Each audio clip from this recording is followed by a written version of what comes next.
Good afternoon. Let's do some business. We are doing it live right here, doing more at 4 weekday afternoons. We get right down to business with the news-driven hour right after Ben Shapiro and just before the 790 KBC News Blitz with Randy Wang at 5. Mottek On Money, live on the air right now, 790 KBC, streaming live online worldwide at kbc.com. And your on-demand Mottek On Money podcast, kbc.com, Apple, iTunes, and all your favorite podcast platforms. Kicking off the second half of the year with a winner today, we see the Dow up 51 points, the S&P 500 up 15, the NASDAQ, the star of the day, closing up 147 points and settling at a record high close. Tech stocks continue to rally today, and this is the NASDAQ's 21st record close so far this year. We did close out the first half of 2024 with gains. All three of the major averages rose for the month of June. The S&P 500 finished out the first half of 2024 with a 14.5% gain. The NASDAQ jumped 18.1%, and the Dow climbed 3.8% in the first half. And we're off to a positive start here in the second half of 2024.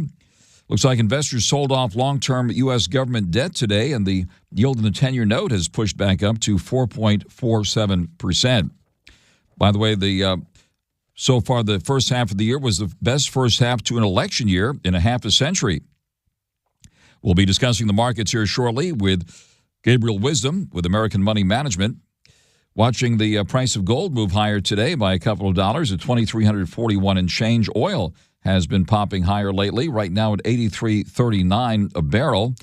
This as tensions continue to rise in the Middle East, and we're watching the developments there.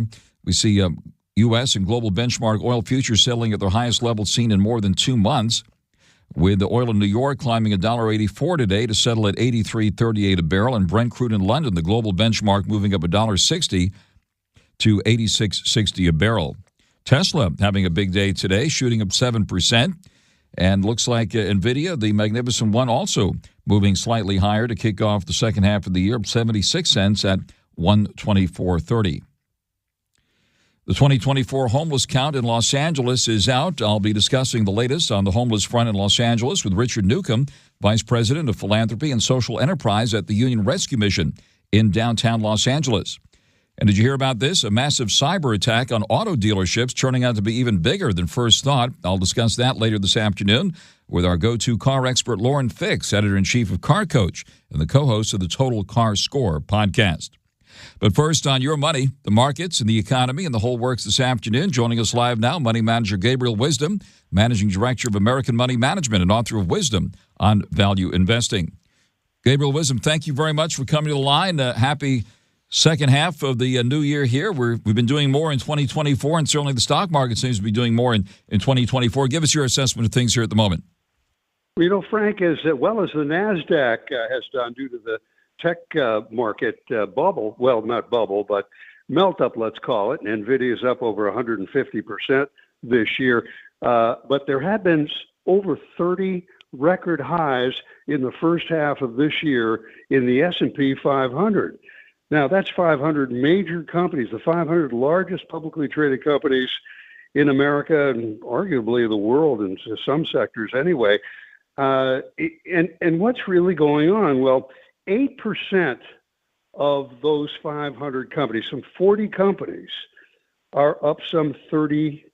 It isn't just the magnificent seven high-tech superstars that are driving the market now for the second half. 33% of the Standard & Poor's 500 are up more than 10% year-to-date. It looks as if we're in the middle of what could be a broadening bull market, not this narrow leadership of, the AI superstars. On there live with Gabriel Wisdom with American Money Management. You're a market historian as well, Gabriel Wisdom. And in fact, we were on the air the day after the 2016 election. And of course, we've been following the markets closely for decades. But as a market historian, I mentioned that factoid here about a big first half of the year for an election year, the biggest in decades. What's the factor here, especially given the political fallout, what we saw last week, and what's your assessment of things here at the moment? I think most of us in the United States and around the world are still trying to make sense of what happened during that debate.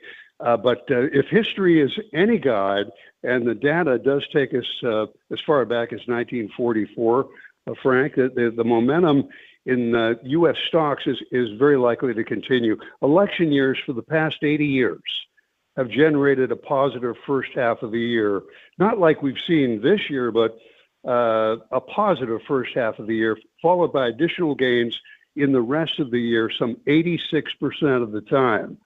Now, we've got a lot of political uncertainty. That's likely to be a more powerful factor here. Last week's debate, you mean that's spurred a rise, oddly, in U.S. stock futures, and it strengthened the dollar, which was a move that some are interpreting as a reaction to a stronger showing by former President Trump. On there live with Gabriel Wisdom with American Money Management. It looks like the banks have turned around lately. J.P. Morgan Chase, for example, hitting a record high. What's going on there with the banking names? Well, that's very interesting. Beyond the so-called 7 big tech names, and they've been very, very strong, even though Tesla, for example, is down some 20% for the first half, but seems to be coming back. And a couple of the others are, have given back a lot of the gains. But we've seen broader market participation, as I mentioned, for example, the banks, the financial sector stocks, even the utilities, but banks in particular. And that has a lot to do with the old-fashioned model in which higher interest rates actually make banks more profitable and financial services more profitable because you get some kind of return on your idle cash. Now, there's still plenty of fear. There's no complacency. The focus continues to be on the handful of tech stocks that have gone vertical. But looking at the sentiment surveys, people are still pretty complacent and worried. The wall of worry is what we're climbing here. Right. In fact, it was just a little over a year ago that we had several big bank failures as part of the commercial real estate meltdown we saw, which is still a concern, by the way, and still under pressure. And then, of course, also crypto-related as well. Some of those banks connected to crypto trades, apparently. So what about commercial real estate? We haven't heard too much about it lately as far as Wall Street is concerned. Well, it's a major issue for especially the regional banks. They have the lion's share of the exposure to commercial real estate. But, we innovate, and we're finding new uses for some of these big empty buildings in major cities across the United States, including Los Angeles, San Diego. It's going to take some time, but clearly the Federal Reserve, which represents all the major member banks, isn't going to let another commercial real estate crash occur. We've had 2 of them in our lifetime, not likely to have a third. We're on there live with Gabriel Wisdom with American Money Management on this first day of July. It's a holiday shortened week. We have the 4th of July coming up here by the end of the week. On Friday, by the way, we'll have the jobs report for the month of June. That's considered the big enchilada, the monthly economic reports, Gabriel, which the Fed, of course, pays attention to, along with the inflation numbers. What do you think is going to happen at the end of the week? We're going to have some pretty thin volume as things wind down here. And what do you think we can expect on Friday and on the jobs front? And what do you see ahead for inflation, too? Well, we're having trouble still finding labor for a lot of the hotter industries like healthcare. And that has to do with the aging labor force and more selectivity among, millennial people, that millennial generation. Participants who are entering the marketplace. The next Fed policy decision is scheduled to come at the conclusion of the central bank's meeting at the end of this month, July 31. Even with favorable jobs numbers, which would mean a flattening of employment, so that we don't have signs of a hotter economy, even with a favorable jobs report, the market probably doesn't expect any changes from the Federal Reserve next month. The forecasts do anticipate some kind of an interest rate cut arriving perhaps in September. All right, let's talk about some of the water cooler names here. Apple has had a big year so far, kissing record highs this year, up pops more than $6 today, by the way, back to $2.16 and change. What about Apple here? Apple is part of the roaring 2020s decade theme, what UBS now calls a roar score, which I like and I've been following. Apple has a brand new iPhone set to come to market in September. And it's going to be an AI phone, and this rapid artificial intelligence adoption across the economy, including Apple's infrastructure, that's accelerating. The AI adoption theme is very, very tangible, and I think that's beneficial for Apple. All right, Tesla's seen a wild ride this year, up nearly 50%, by the way, since April. It got down to around 142 and change, and today pumped about $12 to 209 and change. It looks like they're getting ready to write a $56 billion check to Elon Musk. The stock's been rallying. What about Tesla here in this wild ride we've seen? Well, they've had to reduce prices across the board, and also sales have been, slow. Not just because Tesla is getting to be, too familiar to the investors. It's not, or to buyers. It's not a novelty car by any stretch. It's an amazing car, but a lot of competition from other automakers now, not the least of which is BYD out of China. They're looking for an entry point into the U.S. market. I don't know if they'll succeed, but Tesla's not the only game in town. All right. The year has seen a big jump in cryptos. We've seen a Bitcoin kiss a record high in the first half of the year. Right now it's around 62,000 or so, Ethereum at 3,400.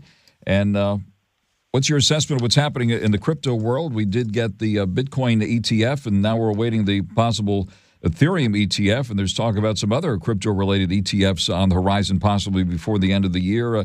Give us your assessment of what's happening in the crypto space. Frank, it's fascinating to me how this has become another kind of means of exchange. It's not really a currency, but it was supposed to be a decentralized kind of currency. But according to the new IRS commissioner, Werfel, I think his name is, they want to make sure digital assets aren't used to hide taxable income. And so they've got some new regulations that began in 2021 with the Inflation Reduction Act, in which they thought they might raise some $28 billion over the next few years, according to a joint committee on taxation that I remember. But this was delayed, but these new IRS regulations are coming out now. They've hired 2 former crypto executives at the IRS, and they want to know your cost basis in Bitcoin, Ethereum, all cryptos. And if you can't find what you paid for it in your digital wallet, the IRS is going to consider your cost basis zero, which calculates obviously a bigger tax burden. Very interesting. And from blockchain to gold chain and silver chain, for that matter, what about gold and silver here for the second half of the year? Well, I really like the metals, in particular gold and silver. India last year began experimenting with a gold-based currency and a gold-based government bond. Monetary experts now are saying that there's signs of change. We've been off a gold standard since the 1970s. Prior to that, we were, and the rest of the world was using silver. I mean, we got the sterling, UK sterling, which is not backed by silver. But both these commodities have lots of industrial utilization. Gold is in practically every smartphone in the world. So is some silver. I like them both, and they just haven't performed. They've been somewhat out of favor for a very long time. I expect we'll see some catch-up. All right, on the air live with Gabriel Wisdom. Any other specific places, Gabriel Wisdom, where you'd be putting money now and or taking it off the table? Frankly, we're seeing major heat waves in parts of the Northeast, the Mid-Atlantic, Midwest, and our own desert regions here in California. And the power grid load is a real problem, especially with AI. ChatGPT, just a one query on average requires almost 10 times as much electricity to process as a Google search does. So all the big tech companies, the companies we all know, are investing lots of billions of dollars into alternative and traditional energy. So I'm looking at the utilities. I mean, who would have thought these would be an exciting, hot area? But they are. VPU, Victor Papa Uniform, the Vanguard Utilities Index, pays a dividend, and I think it's worth a look. Terrific. Well, Money Manager Gabriel Wisdom, thank you very much for taking the call. Gabriel Wisdom, Managing Director of American Money Management and author of Wisdom on Value Investing, live with us here this afternoon. Gabriel, we wish you a great evening, and thank you very much for coming to the line today. Thank you, Frank. Thank you very much. And right out to the freeways we go now on 790 KBC. Folks, let's be honest. Sometimes we find ourselves or a loved one dealing with a massive injury caused by a terrible accident by no fault of our own. Sometimes it's simply being in the wrong place at the wrong time. We're good at preparing for earthquakes and fires, but let's not forget to prepare in case we're involved in a major accident. It's critical to know who to call first. Clark Fielding became a lawyer to help you in a crisis. Fielding Law is focused on justice and resources for you because they understand how the system works and what to do in the most horrific situations. I always say to put the Fielding Law team in your phone under the word accident, so all you have to do is hit that button. Believe me, you'll feel a lot better having set this up for yourself and your family. That number is 833-88-SHARK. That's 833-88-SHARK. With the population exploding and increased vehicles on the freeways, be proactive, prepare for the worst, and expect the best. But if and when you do need help, call Clark Fielding and his team of sharks at 833-88-SHARK. Again, that's 833-88-SHARK, or go to clarkthesharklaw.com. Again, that's clarkthesharklaw.com. Mottek On Money continues here in 790 KBC. Good afternoon. A positive start to the second half of 2024. The Dow coming in for a closing gain of 51 points to settle at 39,170. The S&P 500 moving up 15 at 5,475. And the NASDAQ, the star of the day today, up 147 points to settle at 17,879. And, yep, that is a record high to kick off the second half of the year for the NASDAQ, and the tech names, the NASDAQ at a record high. The yield in the 10-year note is back up to 4.47%. Taking a look at the price of gold, it's moved up about $3 today at $2,341.60 an ounce. Silver up 12 cents at $29.74 an ounce. Tesla among the big winners today, up nearly $12 at $209 and change. Apple up more than $6 at $216.75. Amazon also getting a pop of nearly $4 at $197 and change. NVIDIA, the magnificent one, also positive on the day to kick off the second half of the year, up 76 cents at $124.30. On the flip side, the cruise lines have hit some rough seas on Wall Street. We see Carnival shares down more than $1 at 17 and change, and Royal Caribbean down nearly $3 at 156.47. Taking a look at the scorecard here for the first half of 2024, we did see the Dow move up nearly 4% so far this year. The S&P 500 is up about 14.5%. The NASDAQ up 18% so far this year. Gold has moved up nearly 13%. Silver has moved up 24%. And we see oil up nearly 14% so far this year. Bitcoin among the biggest winners, up just about 41% since the start of the year. And speaking of Bitcoin, let's bring up the latest here. Down about 300 now at 62,908. Ethereum pulling back slightly, down 26 to 3,437. And Doge at the moment at 12 cents. Taking a look at some of the other headlines here, we're watching what's happening with GameStop. The CEO there, Ryan Cohen, posting on X for the first time in months on as the video game retailer seeks app developers. Of course, GameStop's been getting a buzz lately with that guy on social media touting the so-called meme names. GameStop shares today pulling back $1.36 at $23.33 and down slightly in after-hours trading. And now the latest news for you right here on 790 KBC. New attention focused on the homeless crisis.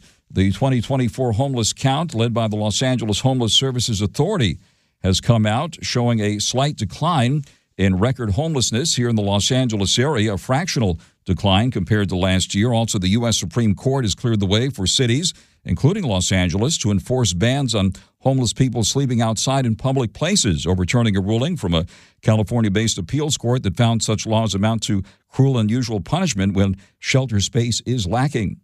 Let's get an update now on what's happening here in Los Angeles.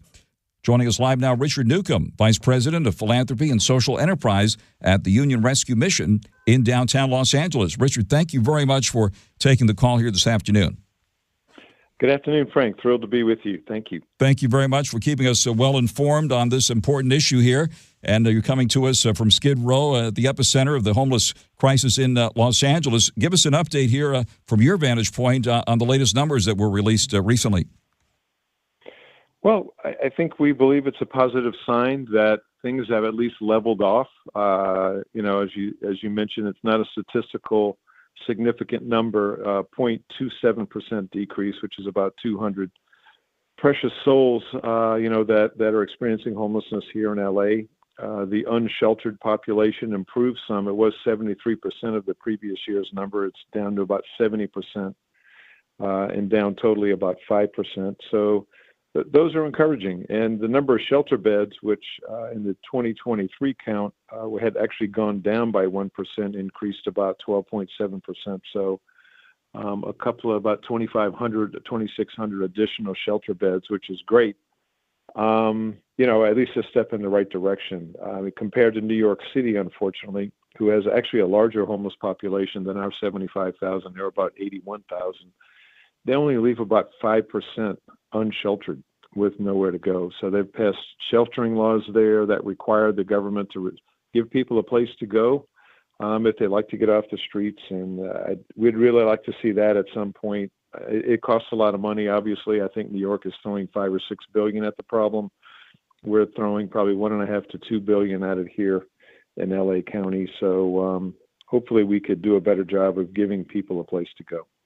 On there live with Richard NEWCOMB, Vice President of Philanthropy at the Union Rescue Mission. So the official count is still hovering above 75,000, which, by the way, is a population larger than the population of most cities in the United States at this point. An enormous homeless population right here in the Los Angeles metropolitan area, and only down very slightly from last year's numbers. Of course, the count itself is not an exact science, but anecdotally, it seems there are more homeless families on the streets. I saw that article in the LA Times recently, which reported a 45% increase in the number of homeless families. Tell us what you're seeing there. We are certainly seeing many more coming to our doors. Last night here we have 3 different properties. We're on Skid Row. We're out in Silmar on a 77-acre property, and we opened Angeles House Family Center in South LA about 2 years ago. And between our 3 locations, we had about 1,300 human beings under roof last night. And about 850 of those were moms, dads, and kids. About 150 were seniors. We do all that with no government assistance for general operating because you have to allow people to use drugs and alcohol in your facilities if you take funds from the city, county, or state. And we have elected not to do that. What kind of a chaos and environment might we have here with 850 moms, dads, and kids? And so, but we are seeing more families than ever before, Frank. They've been coming from every direction, and we have a policy: we'll never turn away a woman, a child, or a family from our door. And we've been able to maintain that, but it is really, really getting challenging, with inflation and whatnot. And families, the individuals that come to our doors often have mental illness or a substance abuse problem, or a combination of both. But the families are more economic, where they have bad credit, they can't get an apartment, one of the parents has lost a job, or it's a single parent who can't make enough income. So we're super sensitive to that. We try to welcome every single person to have a solution, respond quickly as best we can. But boy, I got to tell you, it's getting challenging. The numbers in the count that came out on Friday said family homelessness was up like 2.2%. But I, like you, saw that article back in May by the LA Times, and they said the number was up 45. And I think they had gotten the figures from the continuum of care numbers that are published. So I was expecting to see family homelessness up significantly on this report that I have sitting here on my desk today. But they only said it's 2.2. But I can tell you what we're seeing coming to our doors is dramatically up from a year ago.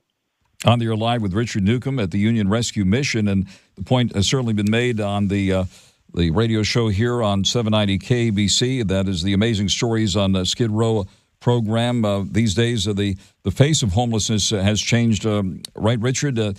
Nowadays, more families and indeed people who have full-time jobs and cars are becoming homeless because affordability is such a difficult thing here. Correct. Absolutely. And that's exactly what we're seeing. And, I just hope we could do better. We are making progress. I'd like to compliment our leaders here in LA that at least it is plateaued, stabilized. It's not going up. Last year was up 9% for the county, 10% for the city. So this is encouraging news. They are all in on housing first. We believe that you need mental health and addiction services to supplement that because it's a root cause of many of the folks on the streets. We'd like to see some of those addressed in the weeks, months, and years ahead. And the point that you made a moment ago bears repeating that Union Rescue Mission is doing all of its work thanks to generous, caring folks out there here in Los Angeles. URM doing all of this without any government help for operating expenses because Union Rescue Mission does not allow drug and alcohol use on the premises, especially when you're dealing with women and children. And tell us more about that, Richard, and that very important point. Well, we work really, really hard here, Frank, and we welcome everyone with the compassion of Christ that comes to our door, and we accept anybody as best we can. We do 85 cents of every dollar donated to URM goes to life-changing, life-saving programs, and we get a perfect 100 rating from Charity Navigator. So, folks, we'd love more support. We're trying to do more. We just need the resources to do that. And it seems like the demand will only be increasing. I wanted to touch on something I'm sure you've been asked about lately, this U.S. Supreme Court ruling now clearing the way for cities, including Los Angeles, and cities throughout L.A. County to enforce bans on the homeless sleeping outside in public places. This overturns that ruling from a California-based appeals court that found such laws amount to cruel and unusual punishment when shelter space is lacking. What is your reaction to that other big news? Well, there's two sides to that one. We're here on Skid Row, which per Forbes magazine, it's rated at the most dangerous neighborhood in the United States, and right where we're here between 5th and 6th Street downtown at this facility. And we've had tents in front of our building for the last 5 years or more. We're finally getting that cleaned up, so this ruling helps with that because there have been illicit activity there. There's people in our building, 5 stories, 225,000 square feet, trying to escape the streets and the addictions and problems they've had. So to get those tents away from our doors and make it a cleaner space in front of our building, we welcome that.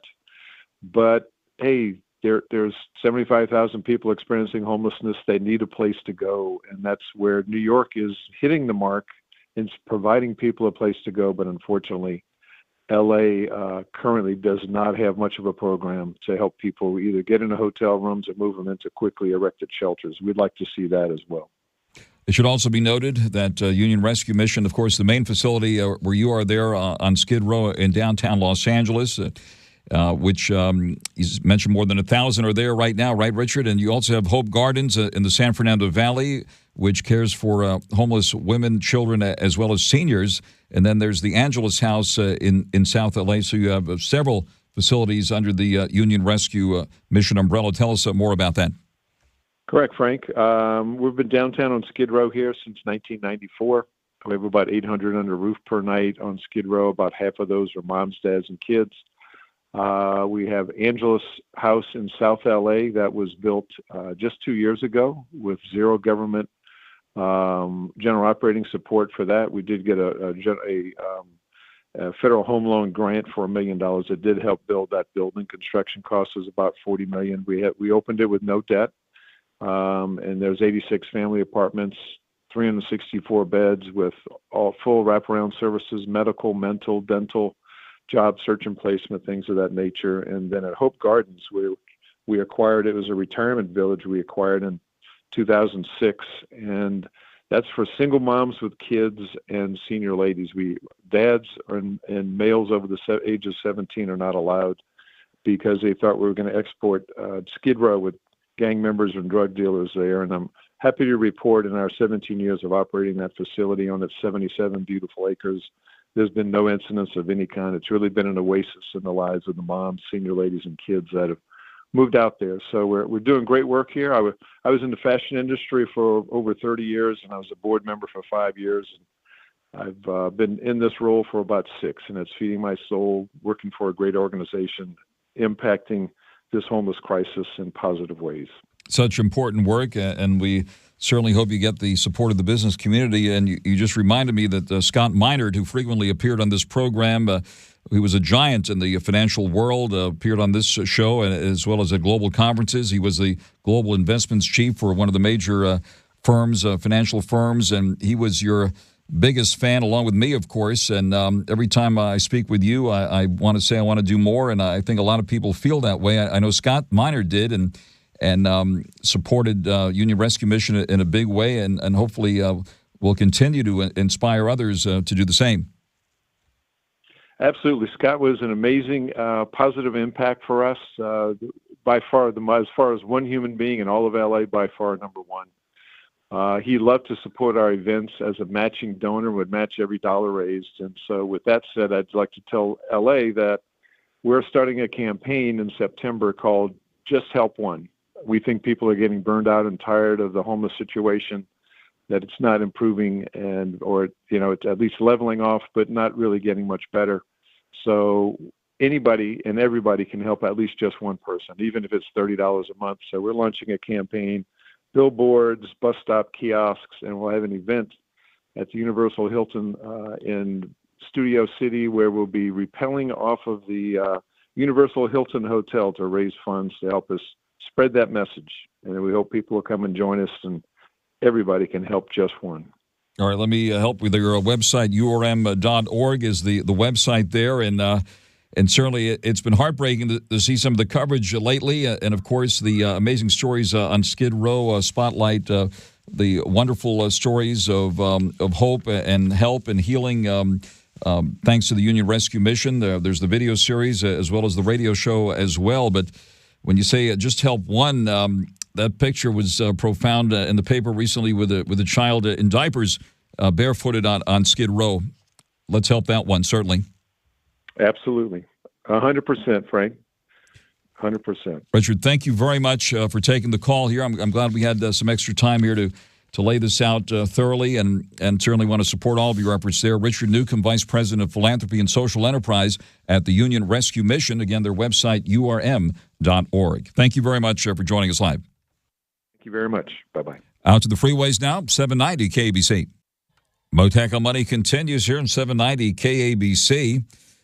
The U.S. car business has been thrown into chaos recently after a cyber attack targeted one of its leading software suppliers. Following the story very closely is our go-to car expert, Lauren Fix, editor-in-chief of Car Coach and the co-host of the Total Car Score podcast. This is turning out to be a bigger deal than anyone can imagine here. Lauren, give us an update on what happened here and where things stand. Okay, just so everyone knows, in case you haven't seen why you can't buy a car, you're hearing about all this in case you missed it. There's a company called CDK that does all of the software between the dealers in your local area and across the country. There's 3 different companies, but they're the largest. And they communicate with the manufacturer saying, hey, Frank's going to buy this car, and we're going to let the manufacturer know. And then there's warranty and insurance, the Department of Motor Vehicles, the bank, all that's connected. Well, last week, it may have been the week before now. It's been a couple of weeks. They got hacked. In other words, somebody got in through the back door through a smaller dealership, used that access to get in. Now, what does that mean? That means you can't sell cars without doing paperwork the old school way, paper and pencil. But that wasn't the big problem. 20 minutes after the initial cyber attack, somebody sent an email to all the dealers saying, hey, we hear you've got a problem. We're with CDK and we're here to help. But it wasn't CDK. It was the hackers going back in for another attack, and this time they got the payroll system through ADP, and they're a big payroll company. What's interesting about all this is then everybody shut down, and as soon as it happened the first time, manufacturers disconnected from the dealers, so they couldn't order cars, they couldn't sell cars without doing the paperwork manually, and it put a huge burden on the dealers. But it also basically shut down the industry. They're still producing cars, they're still selling cars, but at a much slower rate. And so it potentially impacted the bank, access to the government, because, of course, the Department of Motor Vehicles goes through your state of California, but also there's federal connections. credit ratings and so forth. So you can think about everything that goes into buying a car, including insurance companies. There's a lot of tentacles that we still don't know if they've been fixed. Well, since then, CDK has got the bigger dealers up online first, some of the big ones like CarMax, and now they're getting to the smaller dealers, which are running until the end of this week. But in the meantime, as of tonight, there is a class action lawsuit going against CDK Global from all of the dealers, saying this data breach was their fault for not protecting the data that belongs. That would mean all the cars you've bought in the past. If you bought a car years ago, used, new, whatever, they've got your information. What's interesting about all this, I'm not a computer programmer, but I do remember COBOL and Fortran. That was super old technology. In the 80s, it was old language, so the computers, you program your computers. Well, that's what CDK is using. And they recently, they were putting patches on top of it instead of revamping it. Some of their competitors use cloud-based information, which could also be hacked. But this is part of cyber attacks. And what ends up happening is there's ransomware. And about $10 million, maybe a little more than that, has been paid out from CDK to the ransomers in order to release the information, let the dealers get back online. So this could be, again, as the FBI says, this doesn't make sense to me, black hat and white hat cyber attackers. Some, they'll attack once and then disappear. Others, they'll come back a second time. So obviously the white hat ones are only attacking once and disappearing, and the black hats just keep coming back for more. So we don't know where it's coming from. They believe it's from Belgrade, but they're not sure. At this point, when you have a cyber attack at home, on any of your personal devices, in any place you work, the first thing you're supposed to have done is change your passwords. So this is my warning to everyone. Please change your passwords on everything. If you can't remember them, there are apps that will actually store them for you in like a safe. And every time you go into whatever app that you want to get into, it'll automatically work. The idea is that you have to protect your passwords because your information is valuable to them. And if they hold you as ransomware, you're going to have to pay to get your information back. On the You're Live with auto expert Lauren Fix. Thank you for that thorough update there, Lauren. And so the bottom line, you can't buy a cyber truck because of a cyber attack here at the moment. Now, let me ask you this. Right. I see this latest report here now, just off the wires here, following a cyber attack. The car dealership software company CDK Global plans to restore services to all dealers by Thursday, according to the company in a statement released just a short time ago.